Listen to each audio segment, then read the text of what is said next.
voice be heard. Let your voice be heard. Let your voice be heard.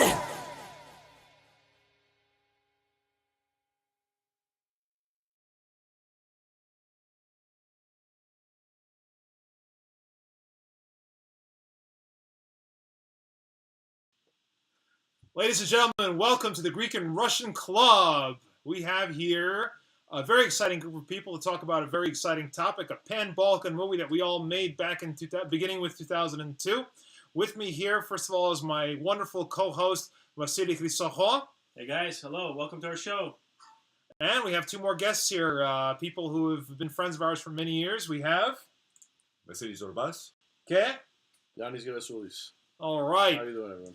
These two people, all of us here, were part of a great adventure that began back in 2002 when we decided to make an independent film called Attila Attacks, which hopefully you'll see. It's available for free on our Greek and Russian Club page right now on Facebook in its entirety. It can be viewed totally free, and please feel free to share it with your friends and talk about it as much as possible. Right, Billy? Yeah, it's please share it, watch it. We've streamed it before in 4 pieces with commentary, but that was the live stream and it was a little choppy. This is the actual movie. It's without any technical difficulties. You can see the whole movie, and we'll surely also have it on YouTube as well. But right now, you can only catch it on the Facebook page Attila Attacks, and right here you can catch the link. So we're very excited because we just did our first commentary for the film before with these gentlemen that starred in it and helped us create this film, and that will be out later on. But for now, we have the actual film, and now we're going to talk a little bit about the film and the issues that we discussed during the film over 15 years ago. Up to a decade ago, and are still current in the world today, and especially Greece, Russia, Armenia, Serbia, and all these places that we discussed in the movie Attila Attacks. So let's just do a little background on the movie. I'm sure most of you haven't seen it yet, and hopefully you will after this. The film bases itself around this one terrorist from Turkey whose name is Attila. And Attila comes originally from northern Cyprus. He has ambitions of becoming the next Ottoman Sultan, recreating the Ottoman Turkish Empire, which once held over Greece, Armenia, Serbia, Bulgaria, and a lot of other modern-day countries. Mediterranean, the Middle East, North Africa, they had a lot of countries. Correct. And this person seeks to kind of recreate that Ottoman Empire. And so he comes over to the United States incognito. And he has a benefactor here, Hagar, who knows how to work within the American system undercover to, he's his mole, and he helps him get stuff. And then, inadvertently, Attila ends up crossing paths with a member of the Hellenic community, and that over there is played by Yannis Gerasoulis over here, who played the Greek-American politician Plato, an idealist who wants to break into American politics but doesn't exactly know how to do it smoothly. And he's confronted by this one more corrupt and pragmatic politician, Drakon, who's also of Greek descent, but kind of is too deeply involved into corruption already here. And he, along his path, he meets Zeus, which is played by Vasily over here, Vasily Chrisoho, who also plays Attila, by the way. He also plays Attila, so he played 2 roles in this film. It was a great job. Funny names, too, Zeus Mikromigas. Mikromigas, although small fly. We never mentioned, I don't think the last name gets a flash in the movie. And then Dimitri Pappas here, who's the first character who narrates the whole movie. Yes. Dimitri Pappas, played by here Vasily Zorbas. His name is Zorba, and it's popular and common. We had to make it an even more popular and common name, Pappas. Yeah, so Vasily here plays Dimitri, who kind of gives us the view of the whole story. And it's really a very fun experience working with these people. Vasily here. Actually, all of these gentlemen here had never acted in the movie before. And they all did a fantastic job. It was really great fun working with them. So, Billy, let's talk a little bit about this film, which hopefully, again, all of you see. We don't want to give it away or anything like that. But one thing we mentioned, that it was a film that encompassed all of our cultures here. I'm Russian. All of these guys here are Greek. And so let's talk a little bit how we met and how we got this whole thing cooking. We met, actually, during an unfortunate event when there was a protest against the bombing of Kosovo, in Yugoslavia, I believe, Serbia, the bombing in Yugoslavia back in 98, 99. The rest of us have been active since a lot longer within our Greek community and our Greek issues from the time of the demonstrations about the name of Macedonia, a region in northern Greece that is a former Yugoslav Republic of Macedonia, and there were a lot of protests in the early 90s, and then For Northern Epirus, the rights of the Greeks to southern Albania. For Cyprus, which is one of our big issues in this film as well, in the protest, for recognition for the human rights and the atrocities that happened against them. So we've been involved, and of course the bombing of Yugoslavia with the war in Bosnia in 1994. We were against that, and we believe the Serbs were demonized wrongly and accused. And then again, we met George later on in 98, 99. So that's kind of how we met, through, I guess, activism. You know, being against the war. Me and you, if you remember, we were talking about that whole Macedonian issue, which is not really an issue, but because me and you, we know each other since the 80s, pretty much. We grew up together in the same block. So I remember back in, this must have been like 1990, 91, when we first started hearing about these issues coming up. And that's when we started talking about these things and how we got to probably have to do something about this. For the rest of you, when the former Soviet Union broke up and then the former Yugoslavia broke up, there was, to the Greek surprise, there was a place south of Serbia called Macedonia. There was the Republic of Macedonia. It was a communist project. It was a communist project under Tito, which was from an earlier project from the Bulgarians of the 1900s, and it was very complicated, but it came out to the surface, and it kind of sparked, as John said, a lot of feelings to the Greek community, because now somebody else was claiming the term Macedonia, the land and the history of Alexander the Great, Philip, Byzantium. We don't want to get too detailed into this because it'll probably take forever, but that's how me and John were very involved. I mean, we know from reading a lot about this issue, like, this goes back centuries, and like, and then like this whole thing in the after the Greek Revolution and independence and all that, and the Macedonian Wars that happened. That's when like this whole issue started, really, and a lot of people don't know that, really. And hopefully, some of your future shows you can start talking about that. Of course, it's an old issue, and there's a lot of people involved. It's more than just the name, and people want to Actually, it's very create current. rift with us, and it's now current again. It's very current again. Yeah, they're discussing. Actually, they're trying to come up or finalize. The name of this new country. There's so many names on the table that they've been going back and forth for 25 years, and currently this is one of the hot topics also in Greece right now. It kind of like dominates the media, flaring views back and forth. It really has hit a very sensitive chord with the Greek people.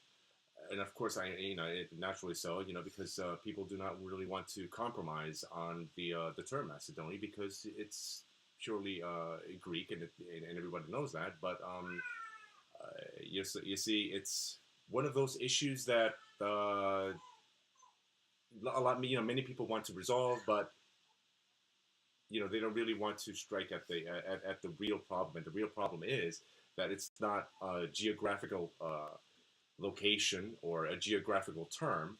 The main problem and the main issue, and some politicians have actually voiced that, it's that what do you call it? It's people. It's an attack on ethnic. Yeah, I mean, it's not right, exactly. So that's what basically it there's is. people there for over 2 generations that are calling themselves Macedonians, and then this is what they have to deal with, this reality, and we have to deal with this reality, and our politicians are just basically sleeping, and they're causing more problems for all of us. And we love to solve this issue for the betterment for all of us.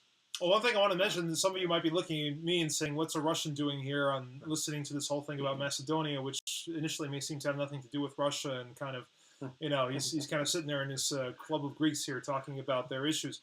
Well, I'll tell you, it's a very interesting thing, because as a Russian, my family was affected very much by communism and the big mess that communism created, also in Russia's ethnic makeup itself, where the communist system, just like in Yugoslavia, what it did was it claimed to create a brotherhood of different nationalities and so on, where it actually ended up doing the opposite. It actually ended up fermenting a lot of hatred between nationalities, and in some cases creating new nationalities that didn't really exist before.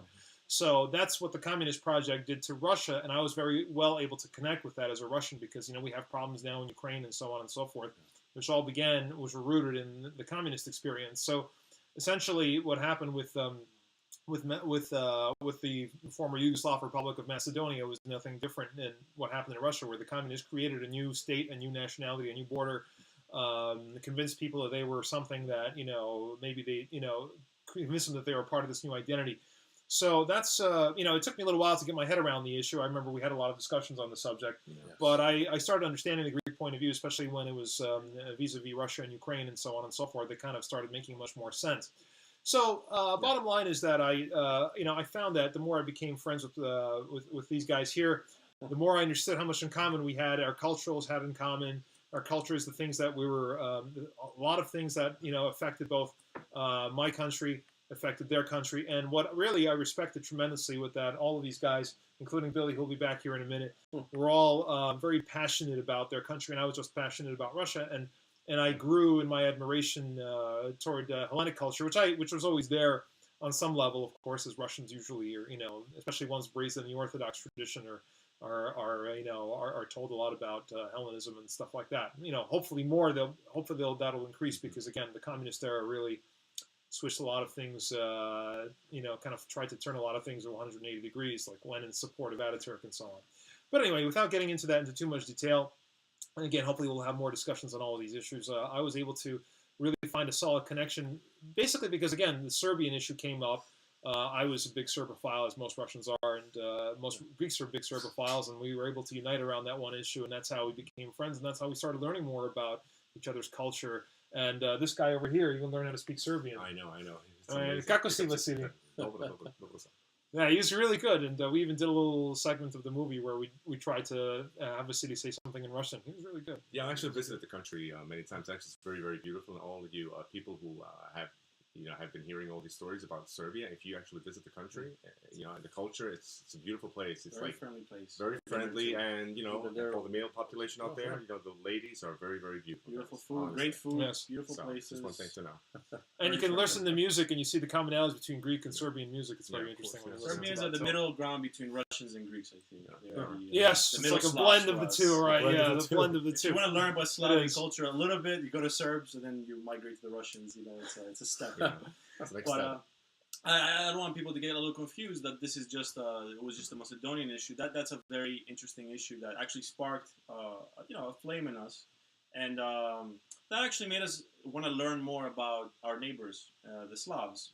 Again, so the Serbians and then the Russians, because we already had common ties with the Armenians because of the genocide that the Ottoman Turks had committed. So the Macedonian issue is the catapult that made us want to learn more about pan-Orthodox, the other countries, and find out why do we have so many things in common? Like we hear the music, it's similar. We see the dances. We have similar history, slavery, genocide, with the Turks. Why do we all not like, the Ottomans and the modern Turkey? What's going on? And then we realize that we have a lot in common that nobody's been telling us because, people tend to forget and just read about Western European history and other things, which are also very interesting, but we need to broaden our horizons and learn more and open our minds and find out more about Eastern Europe. Why, technically we're in Eastern Europe, we're not in Western Europe. And Yes. why do we Yes, always yes. look to the West and we're in the Balkans? What's the ancient Greek word for the Balkans? Iamos. Yeah. Balkans is a Turkish word. We use Yes, Iamos as we well. know that. Iamos, how they say it in English. Yeah. Okay. So it means mountainous regions. When the Turks came to the Balkans, they a lot of mountains and a lot of Actually, soil it is to a conquer. mountains. Yes. So this is the Yes. reason we always talk about Macedonia. It's very important because Alexander the Great actually is the one that went east, and we also wanted to go east and find out and do this research. And he brought us together. Our fate was to meet each other. Actually, that fate is it's the linchpin that connects us all, all these Orthodox countries together, and I think maybe that's actually the springboard where our cultures stem from and have evolved, and that's where we have all these affinities amongst ourselves, these commonalities. You see, because Billy was referred to the dances and the food and the mentality and all of that. Well, I think it's a product of our religion, our faith. So I just wanted to stop and say that Constance Kersh says that we really appreciate hearing the commonalities. So see, our message is ringing out to people. Yes. And hopefully, Constance, you'll get to see the film too.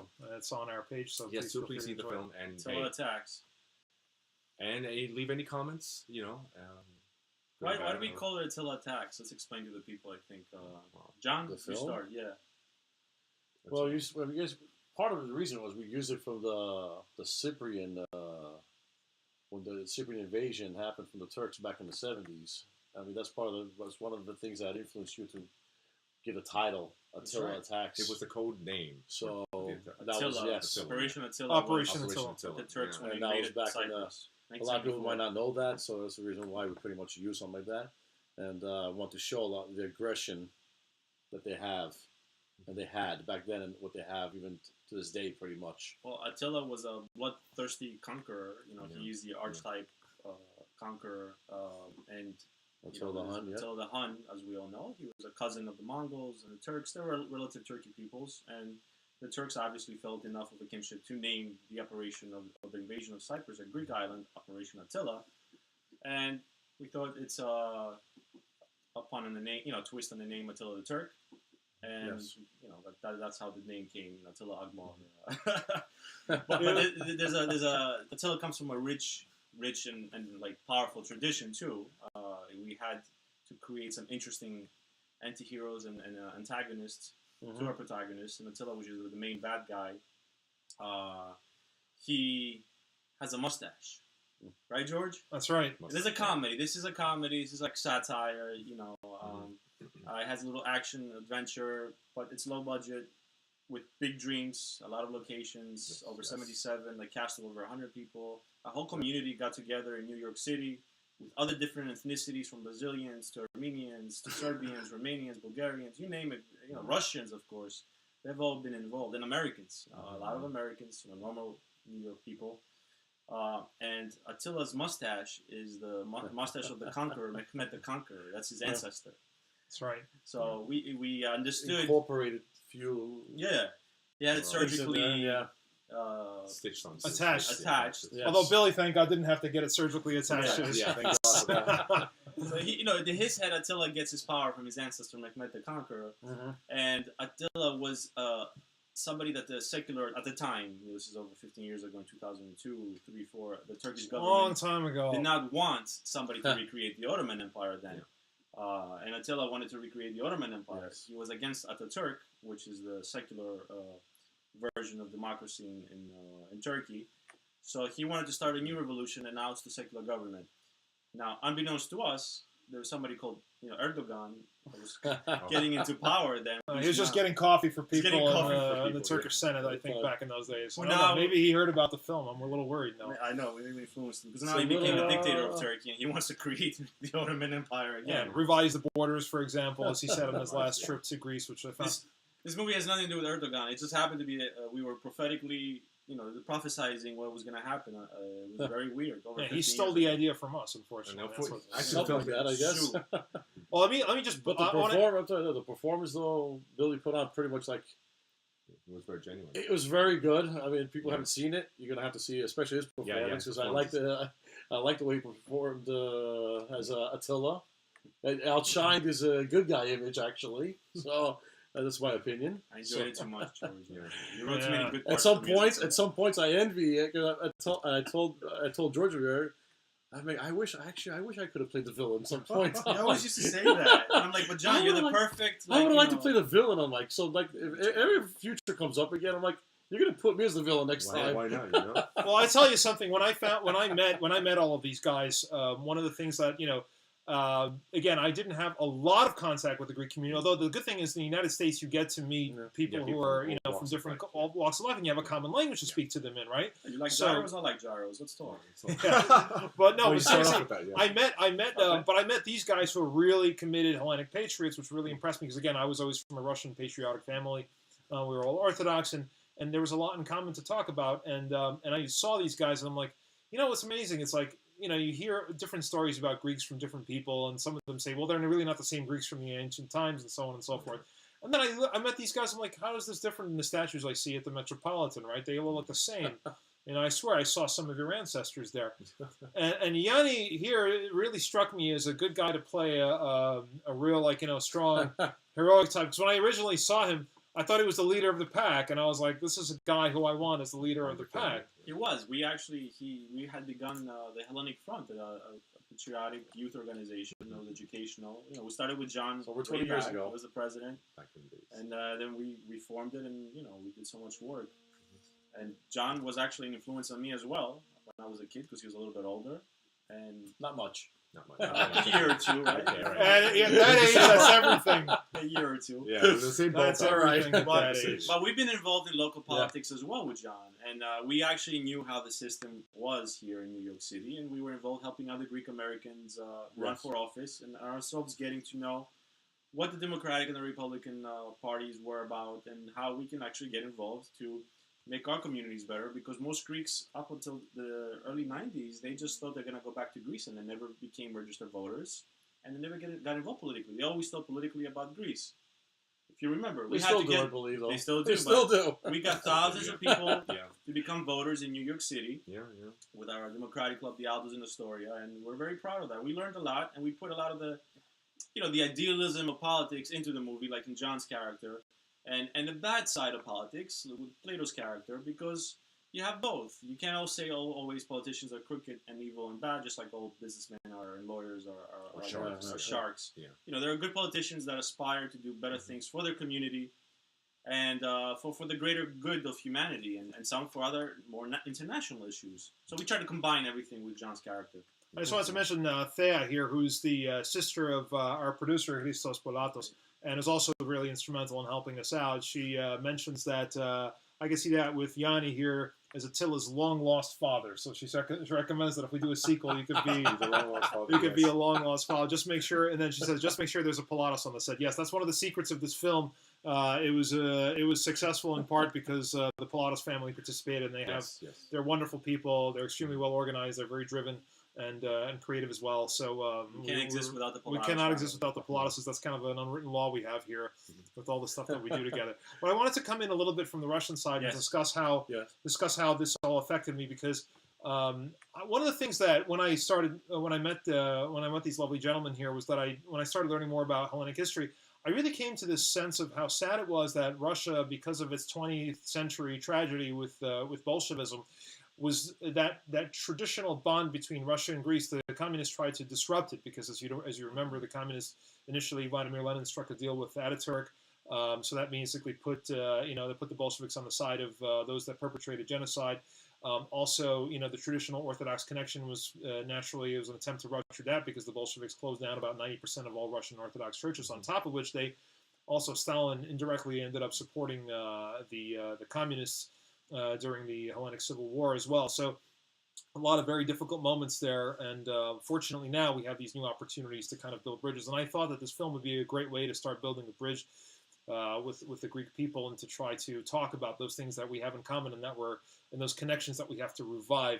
So that was one of the most exciting things about working on this project, was trying to engage that, and that actually fell into the Greek and Russian Club. And the good thing is that Billy has also been working in that direction with his rock opera Anna and Vladimir that premiered in Carnegie Hall in 2015 and is continuing to live its creative life, which talks about Prince Vladimir of Kiev, which was the forefather of the Russian people, and his alliance with Byzantium. That's where the big love between Russia and Greece had begun.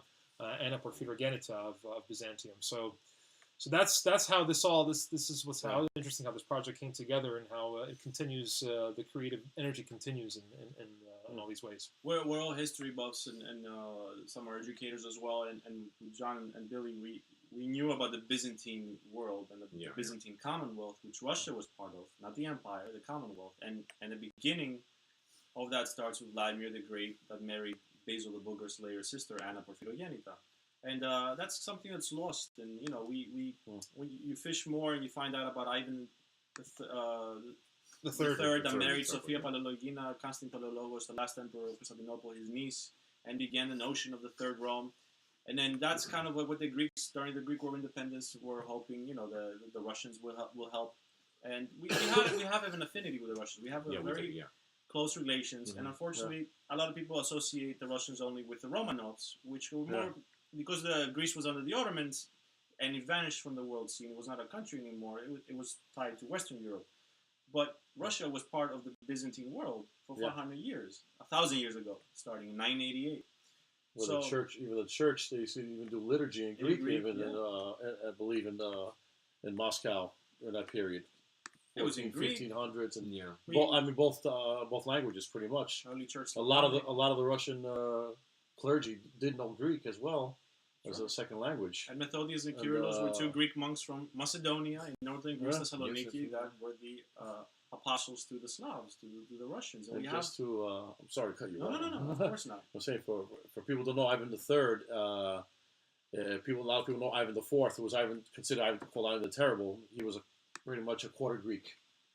Yeah. A lot of people don't know that. Well, he started very well, and then some say actually he may have suffered from schizophrenia. That might be why he actually kind of went a little batty. Just wanted to read a comment here. We have Rodna Kosmidu Yankovic says that my mother, who is Greek, has instilled a love of Russia in me from a young age. I have a Greek and Slav in my blood. That's really nice to hear, Rodna, because we, our families, I also actually have a little bit of Greek heritage that goes way, way back from Kars.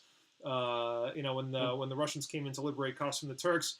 That's when one of my ancestors took himself a Greek wife. So I have that too in my bloodstream, and I can really sympathize with that. And I know plenty of also Russian Greek families as well. So it's really, really, our people have a lot in common. One of the things, by the way, also on top of the Orthodoxy, of course, and on top of the fact that the Cyrillic alphabet and so on and so forth, and the geopolitical issues and everything else, but also the concept of family, the ikogenia, right, the simya. And the fact that that's a very central part of our life, and which is tied directly to Orthodoxy, right? Because we're all in an extended family kind of as Christians, but we start with our own family, our immediate blood. And that's always been very strong in both the Russian and in the Greek experience, as unlike in the United States sometimes in these more northern European cultures where you kind of cut off from your family once you reach a certain age, and you kind of see each other during the holidays, and that's it. I think we're quite close to the other hot-blooded people like the Latins, Mediterranean, Mediterraneans, yes. and Latin Americans. We Romans. stay home The real Romans. forever. The real Romans. And so even the Greek War of Independence began in the Crimea in Russia. So we do have a lot of things in common. Yeah. And That's right. the more you dig into it, there's a lot of also Greeks that were in the Black Sea region, with modern Ukraine is Georgia, Armenia, and Russia. Yeah. And back in the day when the Soviet Union fell, in the books you would say all those people had Greek ancestry, and also in Yugoslavia. Now it's the opposite. They don't write that stuff anymore. Because we were not just an empire. We were people with colonies that lived all over the Black Sea and the Mediterranean, and there was a synergy. So ideas changed from Slavs and Greeks and Italians back and forth, and Lebanese and other people in North Africa, Egyptians, as well as Germans, and we made better things when we had the synergy, and now we lost that, especially with Russia. And one of the big topics in the movie is, why should we care about this? Why is this important now in my life, your life, in 2017, 18? Right, Yeah. because an interesting thing too. Speaking of, this is one of the things that the film harps on. We talk about this too in our commentaries to the film, which is also going to be on our website very shortly. We talk about how difficult it is for our voices to be heard here in the United States. As a Russian here, I'm used to that because of the Cold War. There was a hostile relationship toward Russians, all Russians, not just the ones that were pro-Soviet, but even anti-Soviet families like my own. We got branded under one label, and right nowadays, unfortunately, we're seeing a revival of that happen again in the United States. That's because basically these liberals and leftists, what they're doing and promoting in the media. Well, there's just a lot of stuff. There's a lot of stuff that is baseless and that is. It's Well, when I also, when I met my Greek friends, and I learned on my side, I learned what Greek Americans have to go through here too, because Greece, fortunately, at least in the 20th century, Greece wasn't behind the Iron Curtain, but unfortunately, there was still a kind of a patronizing relationship toward Greeks, like oh yeah, there's these little people that sometimes they can they're all right, but but they still have to listen to what we want them to do, and they don't want that. They don't want their culture to become too important, because that crowds out some of the other people who are more powerful. Or when they bring it up that it's very, very important, it's only when it's to benefit some ideas of them. Course, The ancient Greeks did this, and now we discovered DNA that links the Minoans and Mycenaeans. They're all Greek, and then all of a sudden the next day you'll hear something very negative. Yeah, of course. Yeah. So it's somebody else is telling our story, and we want our people to tell our story. Absolutely, That's and the that's difference why here. this Of course, production. of course, We That's don't why care this what production. political spectrum you are, right, left, center, up and down. We need to tell our own stories, and we need to actually be very open-minded.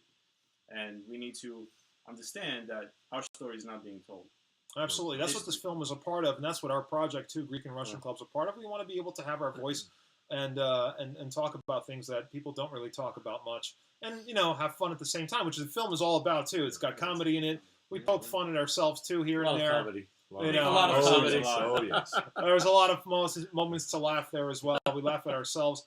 I was also very happy that we were able to talk, because the thing I've realized in cinema too is that the portrayal of Greeks in cinema is also not optimal. Needless to say, Russians, of course, nobody knows about the Russian white immigrant community that I hail from, the Russians that left because of the revolution. That's hardly ever explored in films, and what it is, it's terribly done. The Greek community, same thing. There are a lot of films made about Greeks, which, just in my view, portray things very one-sidedly and simplistically, and poke fun at things that maybe shouldn't be poked fun at, and while missing some great opportunities to talk in depth about the world. So that's what this film tries to do. It tries to break out of that mold. We even do that with our Armenian cousins and brethren. It's they kind of are more together about the genocide. This is what the Ottoman and the Turkish government did was commit a genocide on the Christian populations. And it was actually recognized worldwide. I mean, they reached that point where the worldwide community actually recognized the Armenian genocide. That's a major dent. That's a major step. And when we talked to them, it was like, how come you guys are recognized and we're not? And then we actually try to promote our issues with them as well, because they're a little bit more influential. They are. And even as a joke, then they're like, they always mention the Greeks, and it's not like they don't want to. It's just they have to do their own job, and we have to do our own job. But this is how you network and you get your ideas across. Like, let's mention the Greeks too and the Assyrians next time, the other people that were exterminated. And then that's better, because there's over 3 million that died, and why just say 1.5? So it's a dialogue. We're opening dialogue to people that they feel comfortable just talking about their own stuff, but we're like reaching out to everybody else as well. In our neighbors, and even the Skopjans, the former Yugoslav Republic of Macedonia, even in Bulgaria. We don't always have the best of relations, right? Watch for the cab scene. Yeah. That's your cue. But there are historical moments that must be told, even if they're unpleasant to the other side. That's what we want to get across, Well, I have to say, too, this film was difficult to make because, first of all, the expense of making a film then was more. We actually had to shoot this on 35mm film, which was very expensive. Cost many thousands of dollars to do it at the time. And at the same time, the great thing was that the community came together and decided to help us out and offer their locations, offer their time, offer their talent. And, I'm a little hard on myself as a director. I know that it was my first time doing a feature film, so from a writing perspective, I wasn't too happy with myself, and there are other things that I punch myself in the face with when I see. But these guys were great. They really pulled behind nonetheless. They endured all of my let's say my beginning foibles. As Pilatos would say as well, we learned from you, George. You were the filmmaker from. Plus, we were young. We were young. We learned a lot of filmmaking techniques. We learned how to make our own film, not just from digital, from actual film. Foley work, the sounds, creating the steps, all the special effects. And multitasking, and dealing under stress with all the crazy actors and actresses and things that go wrong on sets. Absolutely. And Weather we learned conditions. that with George. Weather conditions. That played a major factor. Conditions, That played a major factor. So Attila Attacks is a comedy after all, and it mocks ourselves as well, and it talks about real issues at that time, which are now again current issues. We can't get rid of these issues. Yeah, reoccurring. Even if we wanted just to put them behind, they don't die out. Yeah, we need to educate people because they revive. For some reason, it's like a loop. Unfortunately, around. we're in a loop. Yes, it keeps coming around. That's the case. And the problem is they get distorted over time. Nobody wants to talk in 2018 about the Turkish atrocities and aggression in the Aegean and Cyprus. Well, and that's we gotta understand something too. Like a lot of, especially in Greece now, like after all these years, a lot of the Greeks got disappointed. For example. Especially with the government, with Mitsotakis, for example, and every government. Well, all the guys. All the guys, pretty much everyone who ran Greece in the last 25 years.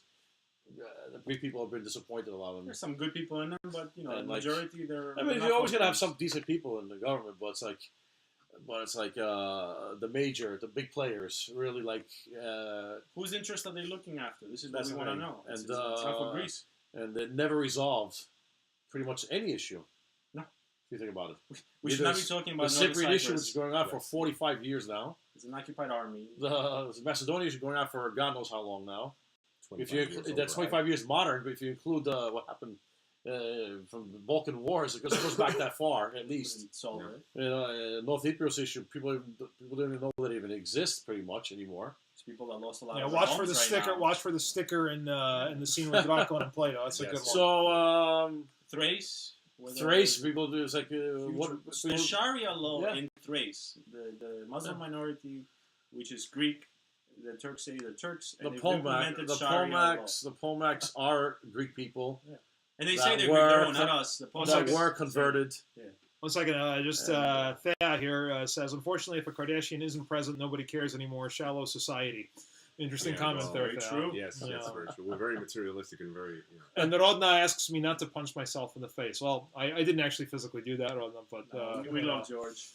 I'm surprised none of these guys did at some points, No, but yeah, it It's was. an independent film, you know. You're gonna see it's a little slow. It has some things that could be done differently, but you know that's how every film is. It's an artistic point of view, and it's something that's still educational. So please watch it, and you'll get a lot of these points that we're making about our national issues, about the religion, about local American, you know, politics and government, and how we need to like wake up. Well, one thing that was difficult too, Billy, I think, was that when we were doing the film, was striking the right balance between telling all of these things and humor, which is tough because if you're talking about genocide, you're talking about people getting exterminated. And not being preachy. Right, and how, yeah, exactly, not be too overly preachy and so on. And it was tough. And I still sometimes erred, I think, on the side of being a little preachy with some of the dialogues and everything. But I think, nonetheless, the film informs. Points get across. If points get across, and hopefully in the next one, whenever you guys are up for it, we'll be able to be a little bit more polished about it. But I think that it's very interesting to just the experience of making something, because Billy and I, when we sat down and said let's do a movie, the great thing I'm really proud of is that unlike most beginning filmmakers, we didn't say, oh, let's just do a horror film so we get money and then we can do stuff, or let's do a skin flick or something like that, something that's like an exploitation film, or or some very self-indulgent thing where we're just talking about how life sucks when you're in your teens or whatever it is. We decided to explore coming of age film, right? We didn't do any of that stuff that you could easily do on a budget. No. We decided to talk about something that was very important to us that nobody really has done before, and that again, with all of its warts and all, as they say, but we decided to go and do something. We did something unique, and the great thing is that I think we learned a lot from it. We got inspired from it, and the work continues in other forms. Again, the Anna and Vladimir Rock Opera, the Greek and Russian Club, and all of the other future projects that we hope to be presenting to you at some point. Yeah, what you heard, some of the music was many different artists, but one is my first band, Phoenix Rain, who had the epic songs and music, which became Porphyra. Now, and we have our second album. First one was Fate Struggle Victory, Pistis, one is Nikki, who is the title I took from one of the paintings. And we got a preview of your new video. Yeah, the paintings from the movie, and you have a preview of the video, Star Maker's Prophecy, which has a lot of epic things in it, and thumbs up to that one. Yes, thank you guys. Excellent. And from this music, excellent work. makes its history. We have Anna and Vladimir, The Love That Rocked the World, which is under UNESCO. It's awarded by UNESCO. The Club Piraeus and Islands from Greece. It's got an award from the Russian Youth Forum and the government of Moscow. For first place in presentation, we are debuted in Carnegie Hall, Players Theater, Flushing Town Hall. So we have a costume drama about the story of Anna Porphyrogenita and Vladimir the Great. And this is where we're continuing this Greco-Russian relationship into music, which is historical. It's really fun. It's great music. It has acting, dancing, and this is the new way to bring about these issues and historical subjects which nobody knows about. Because as Billy can tell you, he's a professor in Athens. Well, right? yeah, on contract, but anyway, yeah. You're a professor. You're a PhD. Yes. You're an educator. A very Educator, smart yes. educator, and you know that how many statues of any Hellenistic or Byzantine emperor are in Greece? Yeah, well, how many? Actually, Can you count them with? The question is, how many fingers? of them have been demolished? That's the problem. Or how many have been defaced? Or Well, how many It's are kind of there? Any sad. Byzantine emperors other than the last? no, No. not really. So how can you talk about history when you don't have heroes portrayed in statues and film? I mean, films, music. I know you're right. Yeah. There are no It's, Byzantine And the thing movies. is, There's and no the Hellenistic. And the thing is that we are highly unlikely ever going to see that in Hollywood, for example. No. I really doubt we're going to see Byzantine movies or Hellenistic or even Russian films like that coming out of Hollywood, except unless it's something negative. Yeah, well, of course. That's pretty much it. The Greek tycoon. You're always going to see something about the Western or the medieval world in England, or we have a very interesting history. about 1 million films about Excalibur and Hey, Vikings won East too. and King Arthur. That's what pretty much you're going to see all that like about 1 million times coming out of Hollywood. Yep. So let me ask you this. Let's just go one by one here. Yanni, what do you think is your advice to anybody who wants to venture into doing an independent film as an actor or whatever? What is it like? What was the experience like for you? Just tell us a little bit about that. You need a lot of time. That's number one. Make sure you have a lot of time off to do this and put a lot of effort, because it's not easy. I'll tell you that now. It's a lot of work. People think that acting is just a simple thing and this and that. It's not. Just to memorize even just a paragraph, and then getting on actual when the film was actually filming you, and you have to do it in one take. That's pressure. I'll tell you that. And to hit it and to nail it, it's a lot of pressure trying to nail it in that one shot. I'll tell you that. We filmed pre-digital. And I hope I thought I did my best at some point. You did very well. It was interesting because Yanni, I really badly wanted Yanni to do it. He had a difficult schedule. He was running a family business and going through all the loops of that. And yeah, it was. I was a little bit reluctant at first. I know we dragged you into it. And then after that, after I thought about it, I was like, okay, that's sure. I was like, after that, fine, I'll do it. So Vasily, how about yourself? I mean, I know that we had actually previously, Vasily and I had done a children's play at a Greek parochial school, so we had a little bit of contact with drama. I mean, yeah. And he got introduced to Stanislavski's acting works on acting, which he used incorporated into his thesis. But still, when you actually went ahead and did it, it was probably pretty tough when you initially started. Actually, apart from all the, and John was right about all these difficulties and all the sacrifices that you have to make, I think what is essential in making not only a film, but any kind of project is passion. How passionate you are about the particular project that you're going to invest all this time. Because, yeah, all right, you can get a professional actor, and the professional actor might be able to circumvent all these hurdles, okay, of acting, and maybe put in a much more stellar performance. But if that person is in there just for the money and doesn't really have passion for the end product, then it's just another Hollywood film. Okay, but this, because we were amateur, quote unquote, all right, and none of us, apart from 2, 3, or 4 people who were actually professional actors, the majority of us were just regular. We used actors from the Greek Cultural Center kept back in the day. Right, yeah, okay, but the rest of us, we were just learning the trade as we went along. Yeah. If the passion is what kept us going, that was the drive. So if you don't have passion in anything you actually do, okay, and if your only interest is like the reward, the personal reward, and just the gratifying yourself with monetary value, then you're really missing it. Okay. Well, there was no monetary value for yeah. anything. Okay, yeah, exactly. Well, for free. The main thing it comes back to what I was saying when I was reluctant at first, but then we started telling me what do you want. We didn't pay you enough. That was the problem. And then you told me like, what do you want? What do you want the film to be about? And because for me, it was like what you said before, if it was going to be some kind of like just horror film, I'm not interested. Yeah. But once you started telling me, even if you didn't want to play the bad guy, you could have played a very good bad guy. Then I would have been the next Jason or the next Freddy Krueger. I like to watch it, but I don't know if I want to. But I mean, so you don't want to be the victim, right? Depends. So give me the victim. But a famous scene only. And then you could be the intellectual one who comes up with a solution. Yeah, all right. John, you have to go topless. That would be. Say combine both the sex and the horror. I'm not my shirt on. I don't think. But like I said, it was like what I said before. When you're saying that, and then it became this whole thing about the Greek issues and that. And I said, you know what? I want to do this just for that. Just because that doesn't exist anyway. No one ever does these issues. No one ever does films like this. It doesn't exist. So you need time and you need to be passionate. But like you said, you have to have the passion. Number one, you had to have had the passion for Greek, because I know Vasily too for a long time now. Like, oh God! And when I first met him, this guy was bombarding with ancient Greek stuff. I'm like, that's the way to reality. That's how it was done, and this is the real way of saying Greek, not this way.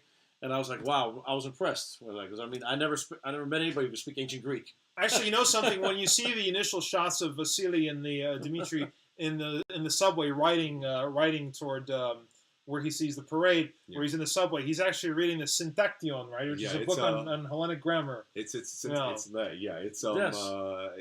syntax by You'll actually. catch these little. If you really pay attention to the film, you'll catch these little moments. Thea says, keep your shirts on. Yeah, probably a good idea. Thea. Rodna, by the way, says, difficulty is beautiful, a quote from Beethoven. That's very true. Yeah. So speaking of difficulty, Billy, what about you? What's your input on this about making films? You've gone afterward and done stuff. So what do you think about what does it take to really get this right? Don't charge on your credit cards. Yeah, that's true. Very good lesson, I would say. Don't do that, and always get other people's money to finance your works. That's actually the business aspect of making independent film is finding sponsors and people that want to believe in you. Because you're gonna need your money, Which takes a lot of work too. Yeah. It takes a lot of work. You It need takes to a lot of work to find get even just people to investors. sponsor. You can't just Yeah, it's just which is not not easy. It's not going to just fall in your hands. No, you need friends, family, people that Yeah. believe in it. You get more, and then you're able to do bigger and better projects. Because if you spend yourself and it doesn't work out, then you'll never be able to do more. So that's one lesson. Obviously, have your be passionate and work with good people. You know, you don't work with people that are, drugs and this and that. You know, people that are in your mind frame. Like what you're doing, they don't necessarily have to believe in everything, but they need to understand that this is something important. And then everybody learns, and that's kind of it. You gotta have like-minded people, and then work with people that want to work with you. I absolutely agree. Yeah, Have a good name and a good reputation. Yes. I would totally agree. I would say probably as a director, the best lesson I could relate to anybody is have a really damn good script before you start filming, because that was one thing that ended up being. I would say that was my biggest weakness here was the writing. I didn't smooth stuff over. It was a lot of things that I kind of decided to have fun with. I mean, Billy was fantastic at getting people to work with us, and I'd be like, okay, how about a scene with this? And we would get a little bit too inspired sometimes, and that was a problem.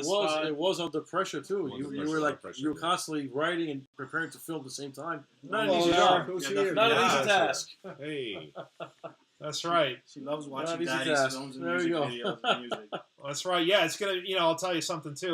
I don't know how you ever did Anna and Vladimir, and had to look after this one here too. You have such a wonderful family here, and Billy has a wonderful family, Stars a in wonderful the new music wife. video. and he's still able to do amazing things creatively together with his wife Despina, My second. Oh boy. who, as you might know, who, as you might have seen us in all of our great cooking films. Silly? She's also one of our producers here, and we do Let me some say great hello. cooking videos. Say hello. Say a quick hello from behind. Aww. You see? Billy's better half, as they say in Russian, is I not is couldn't off do camera. everything I did in my later life successfully since without Despina. When I met her, that was it. She helped me, and we helped each other, and we went to Carnegie Hall, and we did so many things, and now we were able to actually reconnect with George after so many years. I think through fate, because Not through faith, through my your baptism. baptism, your children. That's right. Actually, my baptism. that's a very good. That's a very good thing, because that's how things get together with family, with being close, and that's how things happen. So it's really amazing. John has two wonderful kids, Perseus That's and right. Anastasia and Perseus. So we have this is Triadaphilia and Theoni. We keep our Greek names. And when George and Billy have their own, they're gonna do the same with the Russian and Greek names. That's right. Looking. Anybody's out there? They're good guys. Just private message us. That's right. Yeah, Just we want to be have eagle. more. We want to have more like you. That's right. Bigger family. One big happy family. So anyway, ladies and gentlemen, we want to talk. First of all, I really want to thank Yanni and Billy here for coming to our show. They're really you came all the way just from Athens just to be with us. And, yeah. So thank you. yeah. Thank So you. Hopefully when he goes back, he'll still phone in and we'll be able to do stuff together too. 'Cause we have a lot of things to discuss. and the cold weather. I'll be here. I'll be around. Maybe next one day again. That's We right. gotta do another show. I mean, guys, you can see we're a big family, and we have a lot of things to talk about. And with George every week, and Despina, we discuss things. We do culinary shows. We do cultural shows. We do musical shows. We just did the first ever Porphyra Christmas concert, featuring music from Anna and Vladimir, and both albums, Destination and Fate, Struggle, Victory, and The Star Maker's Prophecy. You can catch it on our sites. It's a free Christmas concert. You'll see a nice what we do with the rock opera. And please check out all our Facebook pages. Beginning Yes, with the definitely Greek and looking Russian forward Club, and we appreciate when you like and you share our posts, because in all of these other pages just equally as well, because we need to get out there. It's very difficult. Facebook makes it harder and harder for people to promote their material without paying a lot of money. So please share our material with people like us.